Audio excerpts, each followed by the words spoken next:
Buenas noches, hermanos. Hoy vamos a hablar de otro héroe de la Biblia, José.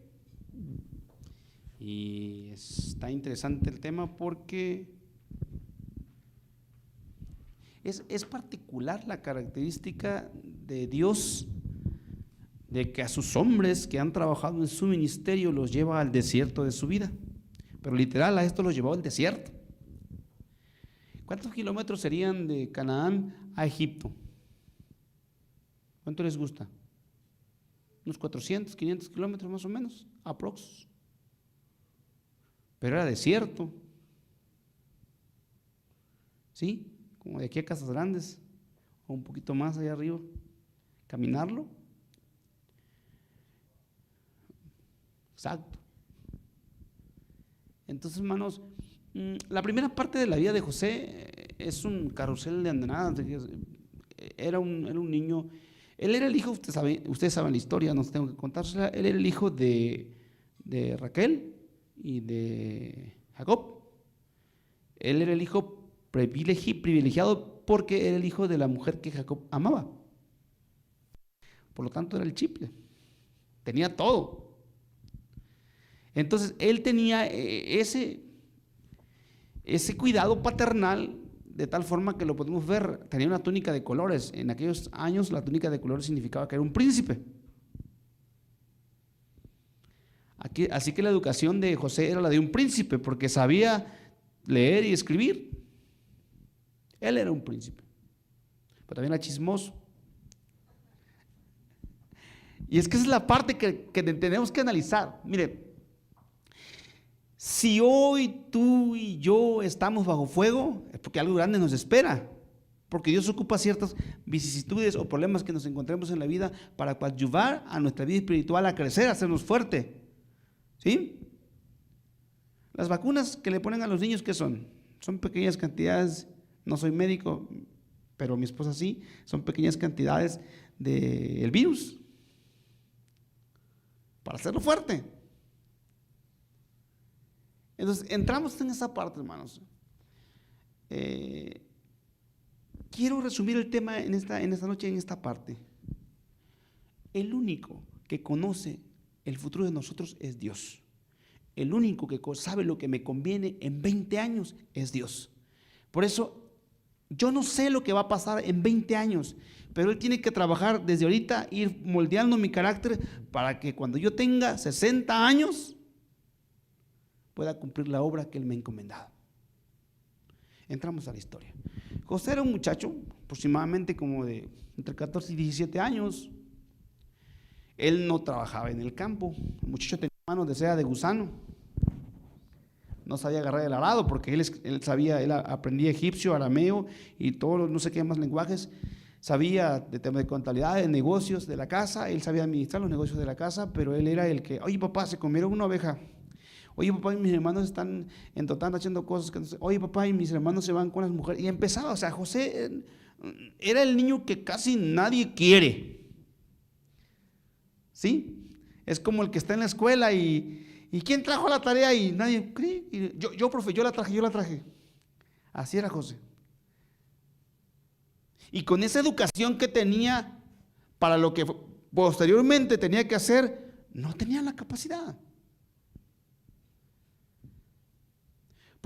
Porque su padre estaba cometiendo un error. Ahorita vamos a ver cuál era el error. Jacob era como todos nosotros, era un padre que estaba tratando de trabajar con su hijo mañana, tarde y noche los principios bíblicos. Conocía la ley de Dios, era instruido en la adoración, en el sistema de adoración, en el sistema de los sacrificios. Porque eso lo podemos ver. Ahorita vamos a ver por qué lo que le digo es cierto. Pero más sin embargo tenía cierta educación que Jacob estaba haciendo de él una persona que en el futuro, cuando Dios tendría que exigirle lealtad o tal vez que llevara sobre sus hombros a una nación, no iba a poder.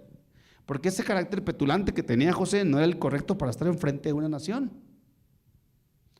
Tenía todas las tablas, todas, para ser un príncipe, pero le faltaba lo más importante. Vamos a ver.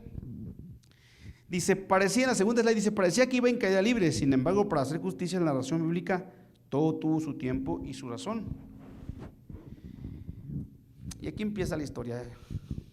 Todos sus hermanos, Rubén, Simeón, Leví, Judá, los principales 4. Rubén, por ser el primogénito, era heredero al trono de Israel. Se esperaba que de él viniera la descendencia del Mesías y también del sacerdocio, pero fue quitado de ese lugar porque se metió con una de las mujeres de su papá, una criada. No voy a decir más porque tenemos niños. El segundo, ¿de quién era? Judá.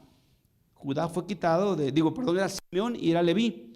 Y a Simeón y a Leví, ¿por qué lo quitaron de ser los herederos al sacerdocio y a Leví luego se lo regresaron, por ahorita le digo cómo? Pero ¿por qué quitaron a Simeón y a Leví de ser herederos al trono de Israel? ¿Quién sabe por qué?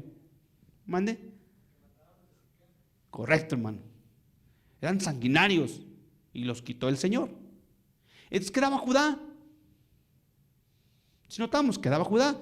Judá nunca perdió su reinado. Mas sin embargo, Leví frente a Moab, cuando fue la única tribu que no se metió en la adulterio y la fornicación y se mantuvo fiel delante del Señor, el Señor les regresó el sacerdocio, pero no el reino. El reino ya pertenecía a Judá. Y José, para Jacob, estaba por encima de todos ellos. Por eso se esperaba que de José viniera la descendencia de los reyes y el Mesías. Eso pensaba Jacob. Por eso estaba educándolo de esa manera. Mas sin embargo estaba cometiendo el error de sobreprotegerlo. Y ese problema era muy delicado. Pero ¿por qué el Señor? Es que cuando yo le digo a veces a mi esposa, es que Dios de repente se avienta unas cosas que no lo entiendes. ¿Qué necesidad tenía de mandarlo cautivo? ¿Sí? ¿Cuál era la necesidad, hermano, de que tú padezcas un cáncer por 6, 7 años y de repente te levantas? ¿Cuál es la necesidad de que te corran del trabajo por los sábados y tardas 1 o 2 años sin trabajo por el sábado y de repente Dios te dice, se acabó, órale, vámonos? O sea, ¿por qué? ¿Por qué trabaja así el Señor? ¿Por qué siempre tiene que llevarte al extremo? De tal forma de que salgas purificado de ahí. Es bien fácil o es bien difícil, no lo sabemos. Pero primero lo sacan de su tierra, va a Dotán, en Dotán va a ver a sus hermanos, lo meten en una fosa, luego lo venden, ¿por cuántas monedas de plata? 30, se lo llevan cautivo a Egipto, llega a Egipto y en Egipto lo venden como esclavo, luego asciende porque era bueno. Josué su management, su administración de Josué era muy buena, era muy eficaz y sube. Y dice, bueno, pues ya está. Y de repente lo acusan con la esposa de Potifar. Y va a la cárcel otra vez. Dicen por ahí en los memes que escriben, estaban confundiendo a José con Rambo.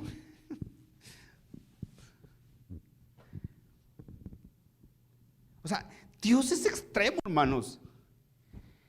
Dios es el Dios de la guerra. A Dios le gusta que su gente sea fuerte. Dios no va a poner al frente de su pueblo una persona petulante que no tenga el carácter de decir, yo he enfrentado la guerra y en la mano del Señor he sido victorioso. Ahorita vamos a leer el versículo clave, ahorita van a ver por qué les digo esto. O sea, Dios no va a poner al frente de su pueblo y no va a bendecir a ninguna persona que no tenga y que diga, por la mano del Señor estamos aquí, por su mano hemos sido bendecidos. Me decía una persona ayer en la iglesia, me decía, oye, puede ser que no venga, en la iglesia, pues ya ve que esto está a nivel Juárez, puede ser que no venga mucha gente a la iglesia. Dile a tu papá que no se vaya a poner a agüitar, pues comúnmente hablando. Le dije, no, hermana, ¿por qué no vamos a agüitar? Me dijo, ¿por qué? Le dije, hermana, le digo, ¿tú sabes la guerra que estamos a punto de empezar? Le digo, ¿tú sabes de los caminos minados que estamos casi por entrar? Si saben la guerra que nos espera.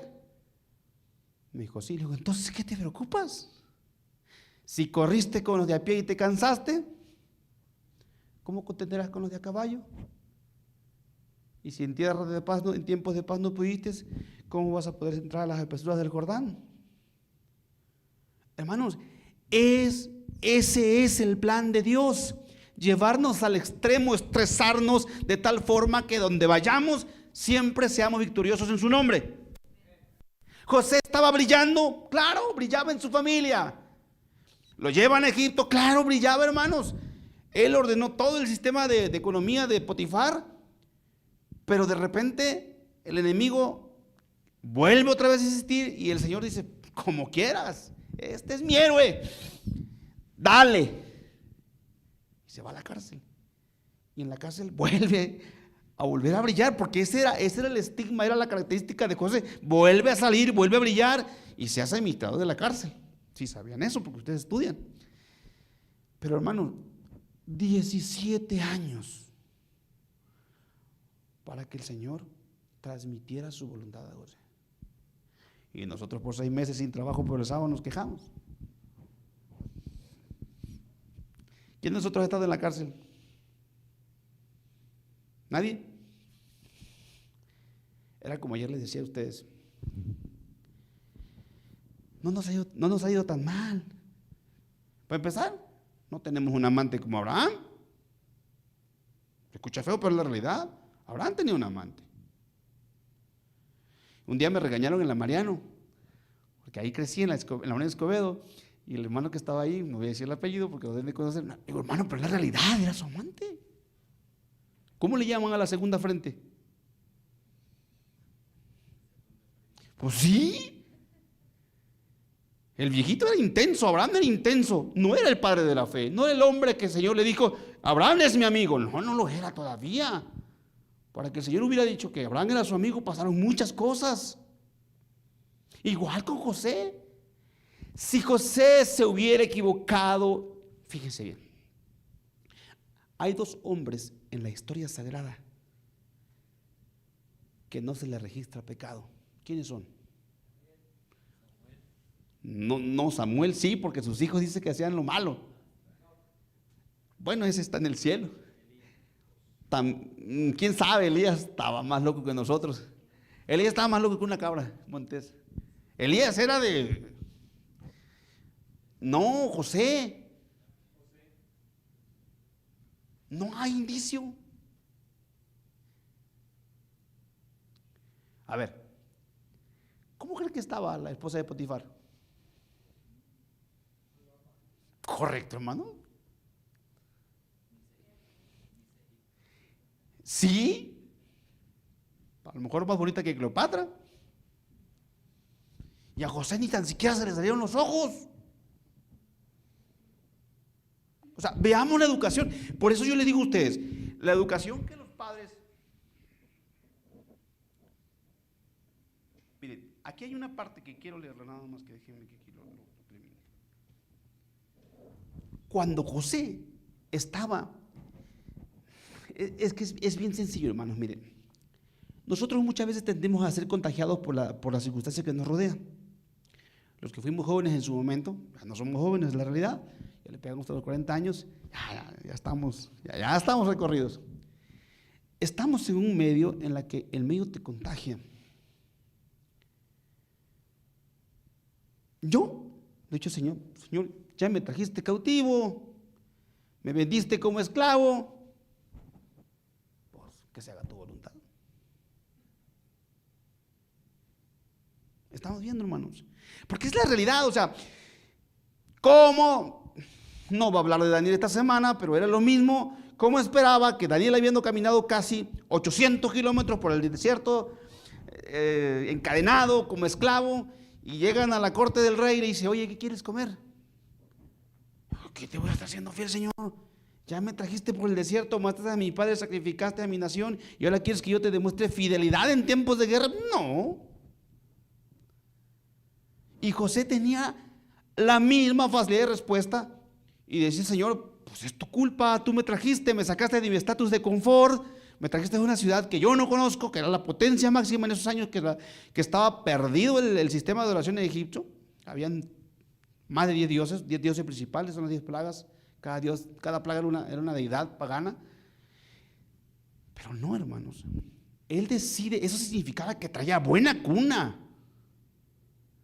que su educación materna y paterna estaba bien cimentada. Y entonces, ¿qué estaba buscando el Señor? Bueno, hermanos, es que cuando Dios decide llevarte a la cumbre y darte lo que Él quiere darte, pues te tienes que estresar. Hay un dilema que la iglesia siempre pasa y dice, bueno, se los voy a preguntar a ustedes, ¿conoce Dios el futuro de todos nosotros? ¿Sabe quién se va a perder y quién se va a salvar? Entonces, ¿para qué juega el experimento así como el niño con las hormigas y la lupa? Me quema, me quema, me quema. La gente común así piensa, hermanos, que Dios es un niño que está con la lupa viéndote a qué hora te quema. Pero nosotros creemos por fe que nos está purificando, que nos está preparando para la vida eterna. José dice aquí, hermanos, que estando en la más difícil prueba, acudió a su Padre Celestial, en quien había aprendido a confiar. Sin los preceptos y ejemplos del Padre, el carácter de José había sido un fracaso. La pluma de la inspiración nunca hubiera trazado en las páginas de la historia sagrada el relato de integridad y virtud que reluce en el carácter de José. Ahí está, hermanos. Estando en la más difícil prueba, acudió a su Padre Celestial, en quien había aprendido a confiar. Si los preceptos y ejemplos del padre de José hubieran sido de un carácter opuesto, la pluma de la inspiración nunca hubiera trazado en las páginas de la historia sagrada el relato de la integridad y virtud que reluce en el carácter de José. Yo les voy a decir algo a ustedes esta noche. ¿Quiénes tienen hijos de entre los 3 y los 23 años? ¿Ok? Todavía viven con, los de 23 años todavía viven con ustedes en casa, ¿verdad? Miren, ¿sí saben por qué la iglesia adventista de repente están vacías nuestras bancas? ¿Ustedes por qué piensan? Número 1, hermanos, cuando la abundancia llega del cielo hacia nosotros y Dios abre los raudales, las ventanas para bendecirnos, el ser humano tiende a caer. Hay una historia muy común que dice, era una persona que tenía 10 vacas o 10 ovejas, y dice el pastor de la iglesia, oye, ¿por qué no 10 más? Pues yo no tengo. Dice, mire pastor, vamos a hacer una cosa, si Dios me diera 1000 vacas, yo le iba a dar 100. No, le digo, pero pues no me da. Me dijo, tienes 10 y no le das la única que te corresponde. ¿Tú crees que si teniendo 100 le vas a dar 1000, le vas a dar 100? Entonces, la vida de José es como un ir y venir de pruebas, de cansancio, pero el Señor no puede bendecir a quien no quiere servirle en lo poco, hermanos. José tenía que demostrar lealtad en lo poco, en lo poquito. Yo me imagino a José estando como, veamos esta parte, ¿no? Dios sabía que venía una hambruna sobre Canaán, ¿sí? 17 años después de llevarlo cautivo, iba a venir una hambruna sobre Canaán de 7 años. Y el Señor sabía, y vamos aquí matando la historia, y el Señor sabía que Jacob y la descendencia del Mesías iban a estar en peligro si José no era llevado como esclavo. Pero José y Jacob tenían que aprender una lección de vida. Jacob como padre estaba fallando. Estaba enseñando la parte espiritual, pero estaba enseñando a José a ser una persona que no tendría la capacidad para enfrentar la vida futura. Los niños consentidos y mimados no son exitosos. Y el Señor tenía que estar tensando y tensando la cuerda. Él sabe cuánta elasticidad tiene y sabe que nos iba a reventar y sabe cuánto tú y yo podemos aguantar. Es que el diablo viene y le dice, pues sí, mira, has bendecido al hermano Víctor, al hermano Mauro, y les ha dado todo, por eso te adoran. Lo hizo con Job, pero pruébalo. ¿Se imaginan? Y el Señor le dice, dale pues, son mis héroes, ponlos. Y a la primera caemos. ¿Cómo se siente el Señor cuando nos presume ante el enemigo y a las primeras caemos? ¿Pero qué pasaba con José? Vez tras vez, tras vez, tras vez. Le digo que José lo confundían con Rambo, y José cada vez que iba salía victorioso. Abran sus Biblias, hermanos. Van a ver por qué les digo esto. La lectura bíblica que estamos hablando está en Génesis 49. ¿Sí? 49 del 22 al 24. Voy a leerlo así, hermanos. Dice: ramo fructífero José junto a la fuente, cuyos vástagos se extienden sobre el muro. Causáronle amargura y asetiáronle y aborrecieron los arqueros. Mas su arco se mantuvo fuerte y los brazos de su mano se corroboraron por las manos de ¿quién? ¿Por las manos de quién? ¿Quién lo sostenía? ¿Quién lo sostenía, hermanos? Dice: por las manos del fuerte de Jacob, de allí el pastor y la piedra de. ¿Quién era el fuerte de Jacob? Hermanos, era Jehová. Si nuestros hijos algún día pierden la visión, es porque no nos sentamos con ellos a contarles que si estamos aquí, es porque su mano nos ha guiado hasta aquí. Le digo a la iglesia, hace un año me tocó predicar en otra iglesia, la Semana de Gratitud, y estaba con la iglesia y le decía: hermanos, y le voy a decir lo mismo a ustedes, cierren los ojos poquito y pregúntense hace un año dónde estábamos parados, o hace 10 años, o hace 20 años. Y entonces volteen hacia atrás y digan ustedes: ¿ha sido fiel el Señor? ¿Nos ha bendecido el Señor? ¿Y nuestros hijos saben que el Señor nos bendice? Nuestros hijos saben que la ropa que se ponen, que los zapatos que se ponen, que la comida que le ponemos en la mesa es porque el Eterno nos da. Ellos saben que si la fuente de raudales cae sobre nuestra casa es porque Dios provee. Si nuestros hijos saben eso, hermanos, estaremos creando a Josés. Estaremos creando príncipes que nunca van a olvidar que Jehová sigue siendo el proveedor de su casa. Hoy nos quejamos, hermanos, que ya no se abren Jordanes, que ya no se secan mar rojos, que ya no hay gente que administre los gobiernos de la iglesia. Pero volteemos hacia atrás, ya no hay Jacobs, ya no hay Raquel, ya no hay Leas, ya no hay Jocabet. Queremos ser héroes de la fe, seamos esos padres de la fe. La historia termina, hermanos, bien simple. José sale de la cárcel. ¿Sí? Por los sueños del panadero y el copero, sale de la cárcel, lo llevan. Ustedes también saben la historia. Y ahora le entregan, ¿cómo le llamaron? Zafat Panea, el dios del pan, los egipcios. Y ahora le entregan a un imperio, hermanos. Al imperio más grande y poderoso del mundo en ese momento se lo entregan para que lo gobierne y lo coordine. 17 años después, José entiende por qué Dios lo llevó al límite.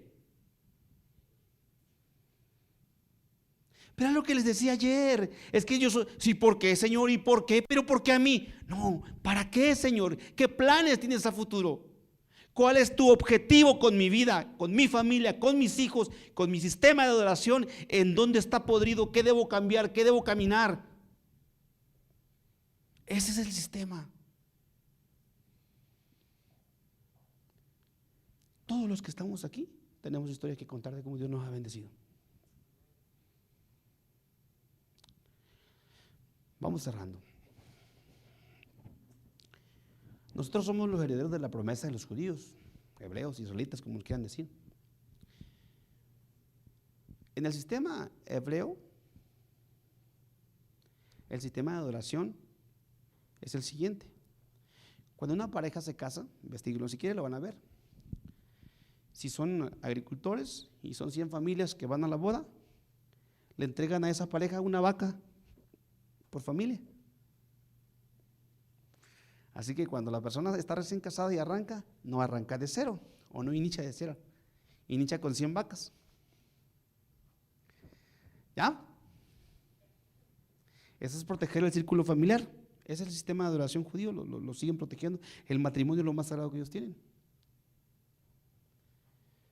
Así que la familia no arranca de cero, se va cuidando, se va cuidando, se va cuidando. Cuando nosotros metemos gente, nuestros hijos o nuestro sistema de adoración en la iglesia, ese debía ser el ideal. No tenemos vacas, no somos agricultores ni somos millonarios. Bueno, uno que otro aquí sí, pero no todos. Pero aquí está. ¿Por qué nuestros jóvenes, por qué nuestro sistema de adoración no crece? Es porque la juventud no sabe qué milagros ha hecho Dios en nuestra vida. Tenemos que contárselo.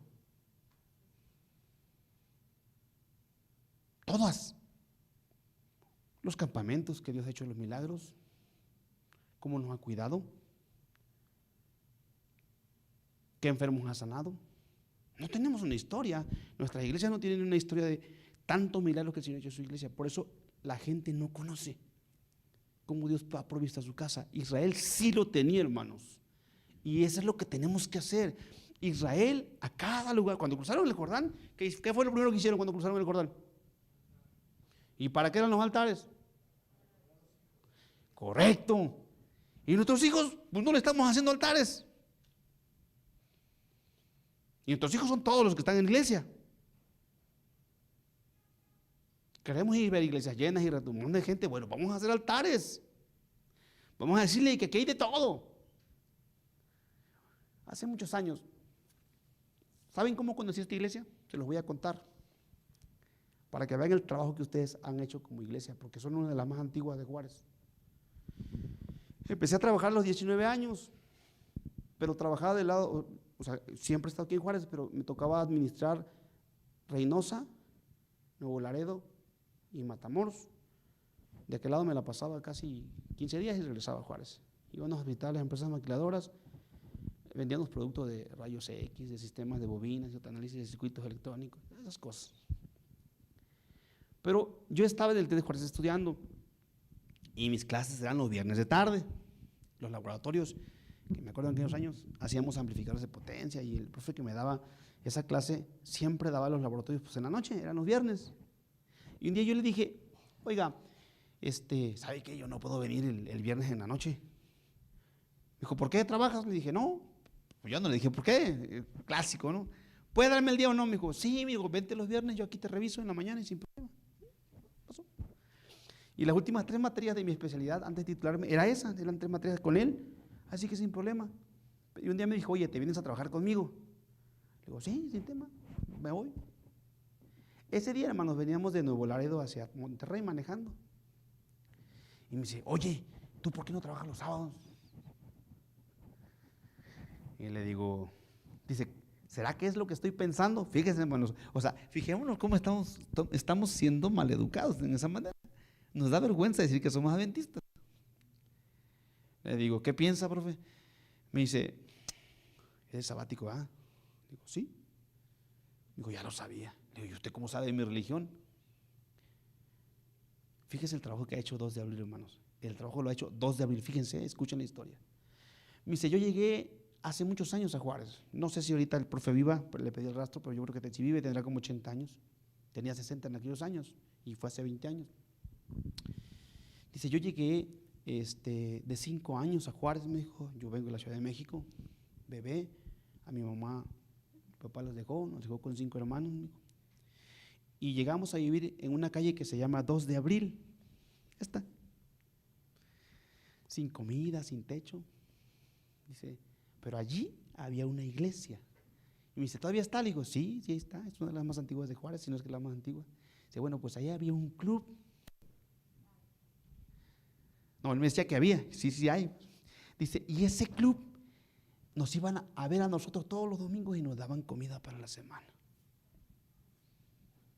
Me dijo, también me llevaron a la escuelita bíblica de vacaciones. Hermanos, cuando yo recuerdo esta historia, me quiebro. A lo mejor pues ya estoy viejito, ¿va? Pero no sabemos el trabajo que hacemos en silencio y que a futuro progresa. Y yo le decía a él, bueno, y si conoces toda la santidad del sábado, ¿por qué trabajas los sábados? Bueno, no, pues es que soy gerente de RCA, en aquellos años existía todavía RCA. Me Dijo, si no me voy a morir de hambre. Yo le dije, le toqué la espalda, le digo, es que no alcanzaste a conocer la historia completa. Me dijo, Kellogg era adventista y no se murió de hambre. Y ahí quedó la historia. Y cada vez que lo veía le preguntaba, ya no supe más de él. Pero nuestras iglesias han dejado la semilla sembrada. Esa historia no se la sabían ustedes, yo sí me la sé. Tenemos mucho trabajo por hacer, hermanos. Tenemos tanto que hacer. Pero saben, nuestra iglesia debería saber que estamos así, hermanos, de entrar en la guerra que las profecías marcan. Que estamos así, de que el ángel de la misericordia plegue las alas y diga, consumado es. Que le diga al hijo, Señor, he sellado a tus hijos, ya no hay más. ¿Se imaginan, hermanos? Usted y yo en este momento está siendo pasada nuestra vida en el juicio y nuestros actos están siendo juzgados. ¿Cómo está quedando nuestro nombre ante el Eterno? ¿Cubiertos con su sangre o sellados para la muerte eterna? Eso debería de motivarnos. Miren, termino con esta parte.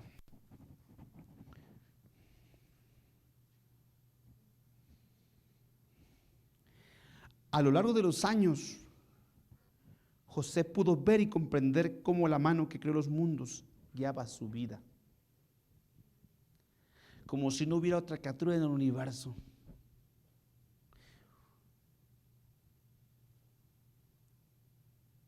¿Saben? Dios nos cuida a nosotros como si fuéramos los únicos. José entendió que todas las cosas ayudaban a bien y que su viaje a Egipto no era una mala jugada o resultado del odio desesperado de sus hermanos, sino que para salvar vidas lo envió Dios delante de ellos. José era el protagonista de la película de Dios, un tráiler, un resumen del futuro Salvador del mundo, Jesucristo. Qué capacidad de anticipación, qué presencia divina. Jehová provee. Hermano, hermanas que están aquí conmigo, jóvenes, la capacidad, la sapiencia del Dios omnisapiente que todo lo sabe y todo lo conoce, la capacidad de anticipación que tiene Él para sus hijos es tremenda, hermanos.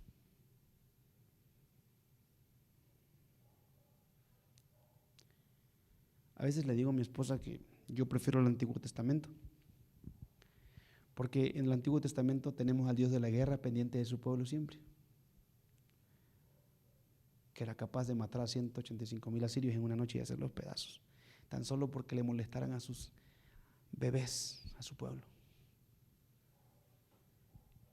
Ese Dios de la guerra ahorita está intercediendo por ti y por mí, sellando mi pecado, limpiándolo, cubriéndolo con su sangre.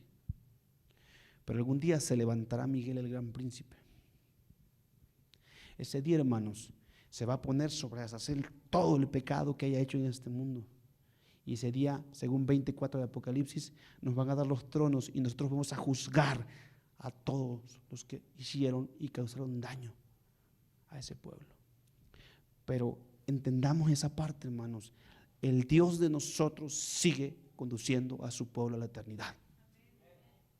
El Dios que nosotros creemos sigue siendo el príncipe de su pueblo y será capaz de matar, de salvar, de redimir y de bendecir a aquellos que a pesar de los pesares decidamos serle fiel, porque Dios siempre va a proveer a su casa. Terminamos con esto. ¿Cuál es el libro de la ley? Correcto. Cuando los príncipes de Israel estaban en educación antes de empezar a gobernar, por ejemplo, Salomón, Roboam, Josías, tenían que escribir y aprenderse de memoria el libro de la ley. Esta palabra la repetirás a tus hijos cuando ¿qué? Te levantes. ¿Cuándo qué? Andando por los caminos, cuando te acuestes, la repetirás. El israelita traía una cinta azul, no era pulsera, muchachos, era una cinta azul en la mano, y en los vestidos también traía una tela azul. Significaba que si hacía una transacción y estaba robando, no podía decirle ante el juez, oye, es que no sabía. No, sí sabías, mira, aquí estabas viendo la ley. ¿La viste? Cuando saludaste, hiciste el trato de manos, ¿viste que estabas robando porque estabas viendo la ley? Sí. Es que iba a hacer una fechoría o una desgracia a mis principios y no me acordé. ¿Cómo no? Cuando ibas caminando, al momento que tu vestido caminaba, ¿qué era lo primero que veías? La cinta azul era la ley y el carácter de Dios. No había pretexto para no ser salvo. No había pretexto por una infidelidad hacia el Señor, porque el israelita tenía en su mano y en su vestido la indicación de la ley de Dios. Pero el Señor les dijo que tenían que repetirlo todos los días. Cuando nosotros aprendamos esa parte, hermanos, porque yo no puedo predicar y pararme aquí a decir que Dios provee si en mi casa hay necesidad. Y si en mi casa hay necesidad es porque yo estoy rompiendo el compromiso sagrado y el pacto. Y el pacto es bilateral. Dios no te puede dar y tú no darle, porque lo va a romper. Y Israel se fue cautivo porque rompió el pacto. Si tú y yo, si ustedes y yo tenemos ese problema en casa de falta de bendiciones, es porque estamos rompiendo el pacto. Tenemos que ir hoy a casa y decirle al Señor, Señor, aquí estamos, hemos roto, hemos quebrado la santidad de tu ley, hemos hecho lo que hemos querido, pero aquí estamos. Y el Señor no tarda, hermanos, en ese mismo momento cubrirnos con su poderosa mano. Y entonces, Él es el Dios del pacto. Por lo tanto, si es el Dios del pacto, Él va a tener que proveer. Dios los bendiga esta tarde, esta noche. Vamos a darle, hermanos, vamos a trabajar como un solo hombre. Dios nos bendiga. Señor, te agradecemos esta noche por la vida que nos das. Tú siempre vas a proveer a tu pueblo. Confiamos porque hemos visto tus maravillas y tu misericordia, no solo en el pasado, lo hemos visto a diario en nuestras vidas, guiándonos hacia la patria celestial.